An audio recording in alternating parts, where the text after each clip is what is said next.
এবার দেখেন এঁচোড় রান্নাটা কত সুন্দর হয়েছে, আর কালারটা দেখেন কত সুন্দর। এই আর একটা আপনাদের দেখাচ্ছি যে কত সুন্দর হয়ে সেদ্ধ হয়েছে। এই যে দেখেন একদম গলে যাচ্ছে, আর ভিতর পর্যন্ত এখন কত সুন্দরভাবে মশলা ঢুকেছে, আর বীজটাও কিন্তু খুব সুন্দরভাবে সেদ্ধ হয়েছে, একেবারে সফট। আসসালামু আলাইকুম, মেহেক কিচেনে আপনাদের সবাইকে স্বাগত। এঁচোড় তো আপনারা অনেক রকম ভাবে রান্না করে খেয়েছেন, আজকে আপনাদের আমি দারুণ মজার একটা রেসিপি দেখাবো। একবার যদি বানিয়ে খান তাহলে বারবার খাবেন, আর এই রান্নাটা যদি খান তাহলে মাছ মাংস খাওয়া ভুলে যাবেন, এত সুন্দর এত টেস্টি হয়, আর খুবই সহজ রান্না করা। তার জন্য এখানে আমি একটা এঁচোড় নিয়েছি, একটু বড় সাইজেরই নিয়েছি। প্রথমে এঁচোড়টাকে কেটে নিব, হাতে তার আগে তেল লাগিয়ে নিব। আর এঁচোড়টা কেটে আমি পানিতে রাখবো, তার জন্য পানিতে একটুখানি হলুদ দিয়ে দেবো, তাহলে পরে কাটা পর আর কালো হয়ে যাবে না।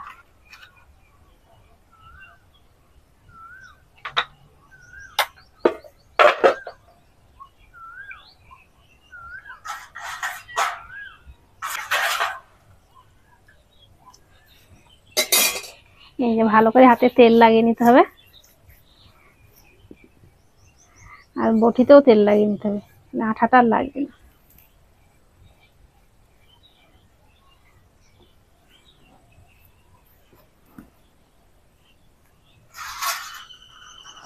তো পুরোটাই লাগবে না, অর্ধেকটা কেটে নিব।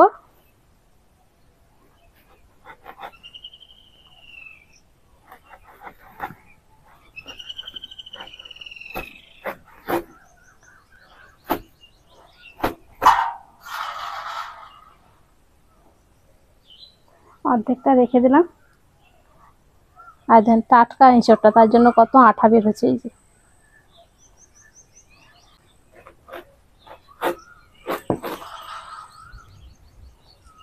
প্রথমে ছোট ছোট করে কেটে নিব, তাহলে ছিলতে সুবিধা হবে।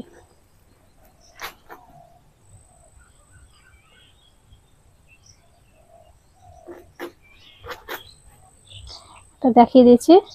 আর এই যে উপরের শক্ত অংশটা এটা বাদ দিয়ে দেবো, এবার এইভাবে করে ছিলে নেব।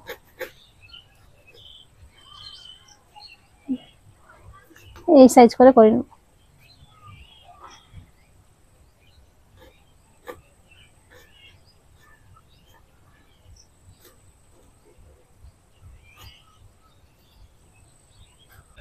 এঁচোড়টা আমি ভালো করে কেটে নিয়েছি, আর দেখেন একটুও কালো হয়নি।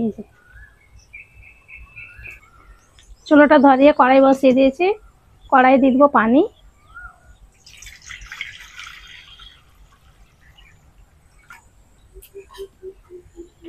এবার কেটে রাখা এঁচোড় দিয়ে দিচ্ছি।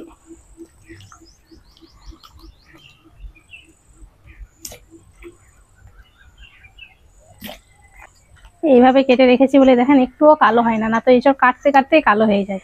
আমি যেভাবে দেখিয়েছি একটু হলুদ দিয়ে দিবেন পানিতে, তারপরে কেটে রাখবেন, দিবেন কিছু হবে না। আর এঁচোড়টা কেটেছি তো হাতে একটু আঠা লাগেনি।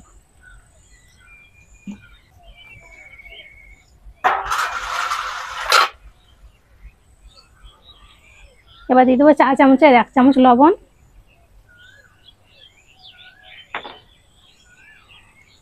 আর দিয়ে দেবো একটু হলুদ।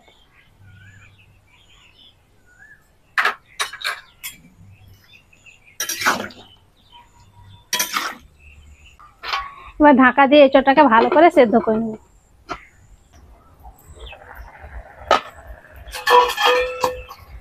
এঁচোড়টাকে আমি ভালো করে সেদ্ধ করে নিয়েছি, এই জন্য দেখে বুঝতে পারছে সেদ্ধ হয়ে গেছে।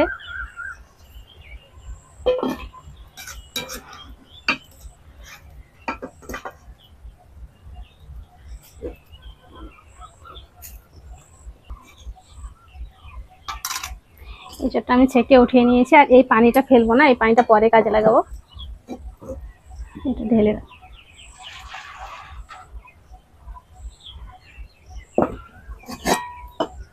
কড়াইটা আবার বসিয়ে দিয়েছি। আর আজকের এঁচোড়টা আমি রান্না করছি সরিষার তেলে, চেষ্টা করবেন সরিষার তেলে রান্না করার। কড়াই দিয়ে দিয়েছি তেল,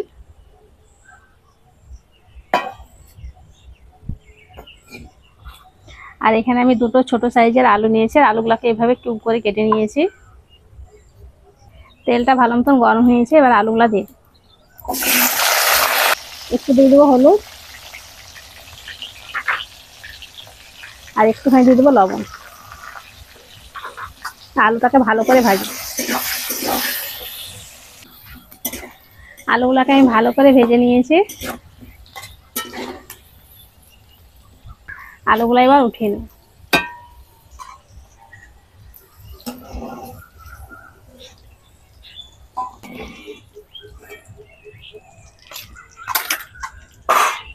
এবার এঁচড়গুলোও ভেজে নিব।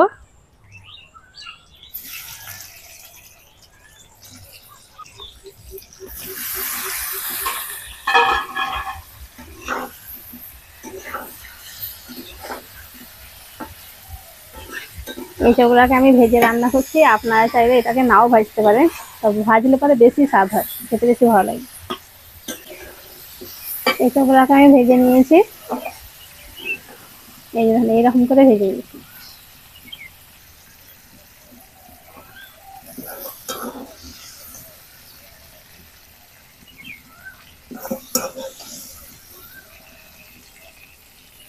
ওই কড়াইয়ে আর একটুখানি তেল দিয়ে দেবো।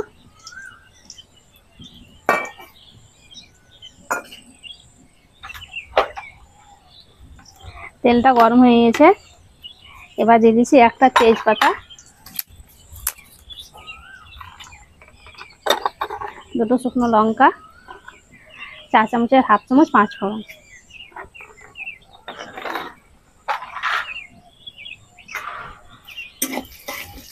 ফোড়নটা একটুখানি ভেজে নিব। ফোড়নটা ভাজা হয়ে গেছে, এবার দিয়ে দিচ্ছি পেঁয়াজ কুচি।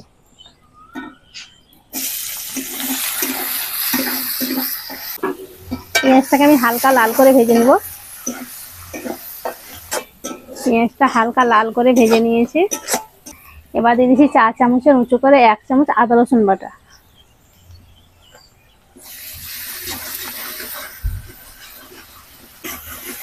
আদা রসুনটাকে একটুখানি ভেজে নেবো যাতে কাঁচা গন্ধটা চলে যায়। আদা রসুনটাকে ভালো করে ভেজে নিয়েছি, কাঁচা গন্ধটা চলে গেছে।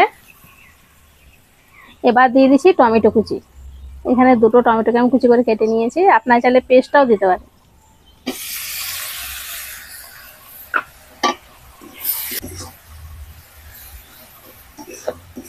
টমেটো দিয়েও কিছুক্ষণ নিয়ে নিয়েছি, আর টমেটোটা ভালো মতন গলে গেছে। এই পর্যায়ে দিয়ে দিচ্ছি অল্প একটু লবণ, আর মনে রাখবেন লবণটা কিন্তু যখন এঁচোড়টা সিদ্ধ করে তখন দিচ্ছি, তাই বুঝে দেবেন লবণটা।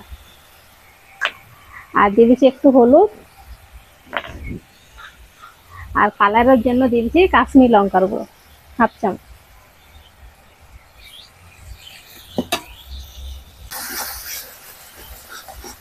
আর বাকি যে মশলাগুলো আছে সবগুলাই দিয়ে দেবো এবার। এইখানে আছে ভাজা জিরে আর ধনে একসঙ্গে গুঁড়ো করা আছে, গরম মশলা গুঁড়ো, আর ঝালের জন্য লঙ্কার গুঁড়ো।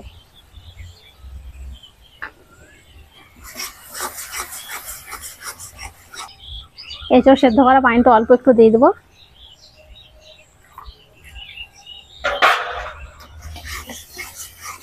এই মশলাটাকে আবার ভালো করে কষে নিচ্ছি।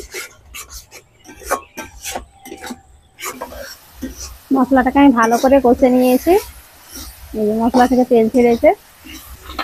আর এইখানে আমি এই 4 চামচের 2 চামচ টক দই নিয়েছি, আর দইটাকে ভালো করে ফেটে নিয়েছি, এটা দিয়ে দেবো।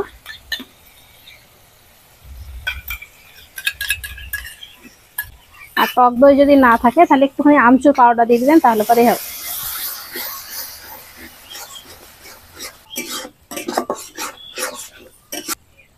এবার দিয়ে দেবো ভেজে রাখা আলু, তার সাথে দিয়ে দিচ্ছি এঁচড়।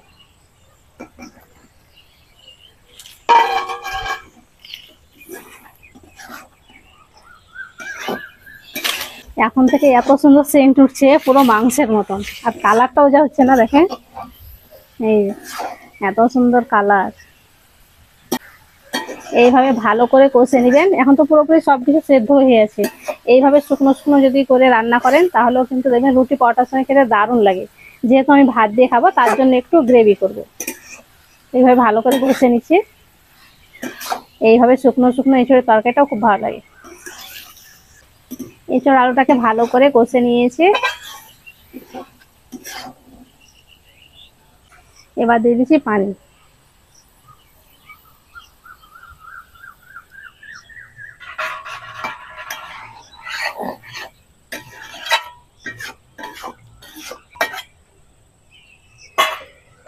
এবার ঢাকা দিয়ে 5 মিনিট সেদ্ধ করে নিব। 5 মিনিট আমি ভালো করে রান্না করে নিয়েছি।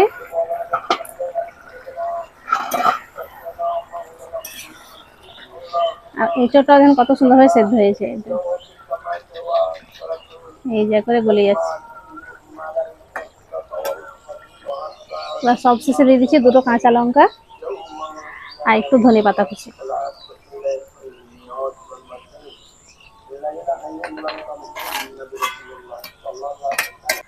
এই পর্যায়ে আপনারা লবণটা চেক করে নেবেন, যদি কম মনে হয় তাহলে একটু দিয়ে দিবেন। এখানে আমার লবণ ঠিকঠাক আছে। এঁচোড় রান্না হয়ে গেছে, এবার নামিয়ে নেব।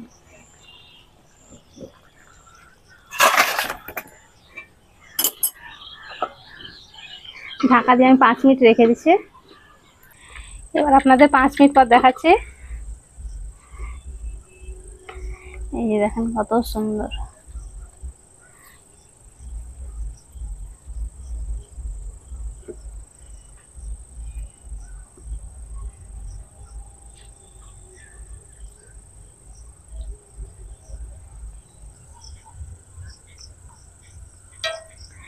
এবার দেখেন এঁচোড় রান্নাটা কত সুন্দর হয়েছে, আর কালারটা দেখেন কত সুন্দর। এই আর একটা আপনাদের দেখাচ্ছি যে কত সুন্দর হয়ে সেদ্ধ হয়েছে। এই যে দেখেন একদম গলে যাচ্ছে, আর ভিতর পর্যন্ত দেখেন কত সুন্দর হয়ে মশলা ঢুকেছে, আর বীজটাও কিন্তু খুব সুন্দরভাবে সেদ্ধ হয়েছে, একেবারে সফট। আর আলুগুলাও সেদ্ধ হয়েছে। এই যে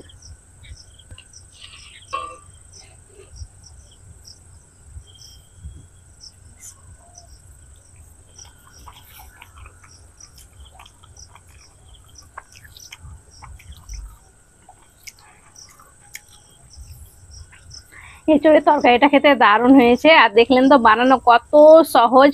একবার এইভাবে বাড়িতে বানিয়ে দেখবেন, বাড়ির সবাই খুব বেশি পছন্দ করবে। আশা করছি আজকের রেসিপিটি আপনাদের অনেক ভালো লেগেছে। ভালো লেগে থাকলে প্লিজ লাইক কমেন্ট শেয়ার করবেন, আর আমার চ্যানেলটি অবশ্যই সাবস্ক্রাইব করবেন। সবাই ভালো থাকবেন, সুস্থ থাকবেন, ধন্যবাদ। শুধু এঁচোড় দিয়ে এক থালা ভাত চলে যাবে, আর কোনো কিছুই লাগবে না।